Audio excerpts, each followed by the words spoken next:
We keep morphing that caste system.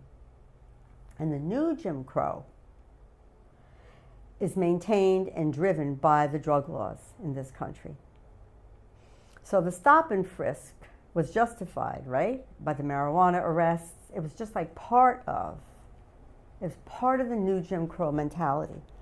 This is like, maintaining a caste system in the age of colorblindness, because now you're saying, oh, it has to do with marijuana, it has to do with guns, even though 650,000 predominantly black and brown boys are stopped and frisked a year. We don't even have 650,000 black and brown boys in New York City. So that was part of the war on drugs. And she says that all the militarism in this country is being justified by the war on drugs, by the stop and frisk was being justified by the war on drugs, and that we have to see that the war on drugs was something that was manufactured with Nixon, the Rockefeller drug laws, all of that history as a way of creating a caste system. And the caste system is the same people now that we had with the first Jim Crow. So she says the new Jim Crow is the drug war. So stop and frisk was part of the drug war, part of mass incarceration, right? The Rockefeller drug laws, we repealed those. Then it turned to stop and frisk. So she says that it'll keep morphing until we really understand that in this country we have a caste system. And until we open our eyes and organize a national movement that understands this, that you can tweak and tweak and tweak, and you can end the Rockefeller drug laws, and you can end stop and frisk, and it keeps morphing, because the intention is to maintain a caste system of predominantly black people who are left out of the voting rights, the ability to get a job. There were something like 450 barriers to reentry into civil society after you've been labeled a felon. So Michelle Alexander's book should be given to every person in this country, and it should become mandatory reading and understanding to be a full citizen in this country. So the police is an arm, right? The police is an arm of this mechanism for mass incarceration and maintaining an underclass, a caste system. And it's off the backs and the lives of black and brown people, and predominantly men, although black women do get caught up in this system, but nowhere near, because we see more and more women of color in colleges. But you will see, the impact that they have is that all of their men, or many of their men, are incarcerated. Mm-hmm. And so until we see that mass incarceration is a part of the fabric of our society, it was there for Jim Crow, it's here now, and it just keeps morphing until we say enough is enough. So it's not enough just to say we have to stop the shootings. We have to understand the caste system. You know what I'm saying? Because it keeps morphing. It keeps morphing. So continuing on that with the system, if you think about some of the impoverished communities, mm-hmm. and then if you think about the people who have passed through your training mm-hmm. sessions, mm-hmm. do you think in your experience that there is a perception that people who are impoverished of any ethnicity mm-hmm. are more inclined to commit the crimes? And if so, why? But that's not true. It isn't true. Just because you are poor does not mean that you will commit crimes. That is not true. Right? So we want to link poverty with crime, we want to link race with poverty, mm-hmm. and that's how we get the stereotype. Mm-hmm. There are many, many, many, many, many, many poor and noble families. In fact, this country was built on the sweat and backs of poor, black, noble families. And to think and to say that poverty drives crime is outrageous. So Wendell Pierce, who was the producer of Treme, was on Bill Maher on Friday night. And I will never forget how clear he was. He said, you want to talk about violence in the black community? He said, we learned from the master's violence. We learned from the best violence. That violence has been internalized. And when you see, did you see 12 Years a Slave?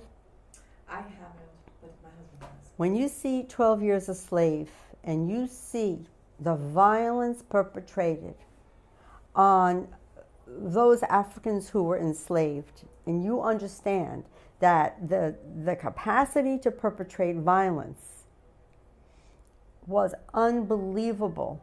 And that's in white genes, that's in white culture, that's in white mentality. And to have that internalized capacity to be so dehumanized, then when I see the police pounding and pounding, I see 12 Years a Slave, that same dehumanization, right? So we have to take a look at violence. Where did that violence start in this country? And now, that's what I'm saying. If we don't understand the what and the why behind what we are seeing, we'll be confused. When you see violence in community, you have to say, what and why? What happened to this community that this is what's happening here? It has to be held in a historical context. So he said, and he's the one who said, no, we're not violent people. We are noble and strong people who have worked for generations for almost nothing in this country.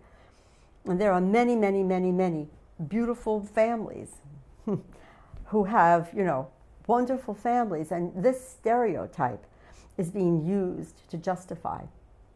I just want to share this with you. Mimi Abramovitz, who is a researcher and social worker at Hunter College, she was able to do a piece of research, and it's called Community Loss, Place Matters, okay? And she looked at, and I hope I can remember now, she looked at every single zip code, and she wanted to know what happens when a community begins to lose resources, people, what happens? So she looked at what were the categories that were measured, that she could say every single zip code, they could measure this. So they looked at child welfare, they looked at incarceration, they looked at loss of jobs, loss of home, long-term health, and premature death. Those are the 6 categories. And they looked at every single zip code.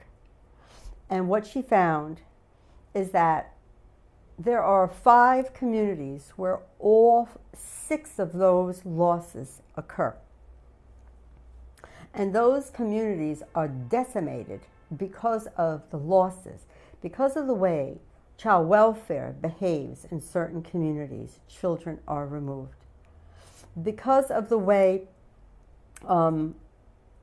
policing is done in certain communities, you have incarceration. Then you have a lot of health problems due to the stress, diabetes, lack of services. You have premature death due to gun violence.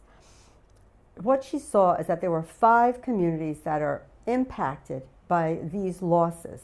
And when people are impacted by these losses and they don't understand why this is happening to them, they are demoralized. They tend to pull in instead of coming together. They think it's my fault. There's shame. The fabric of the community and the connections begin to disintegrate. Those communities are the Bed-Stuy areas,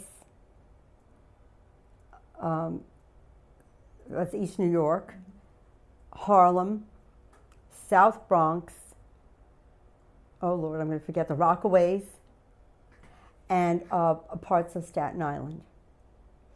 And if we say to you, what characterizes those communities?